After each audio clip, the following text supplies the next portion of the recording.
In front of me is Honor 600 Pro, and today I would like to show you how you can clone apps.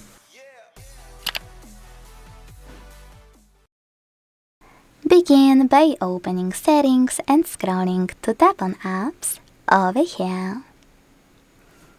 Now you need to click on AppTwin. And to clone any of your available apps, use gray switcher right next to it.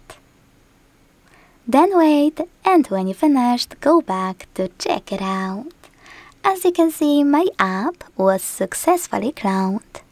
Now if you ever want to delete this clone, you can go back to the same section in your settings and use no blue switcher. Then confirm your choice in the pop-up. Thanks so much for watching. If you enjoyed this video, leave a like, comment, and subscribe. Bye!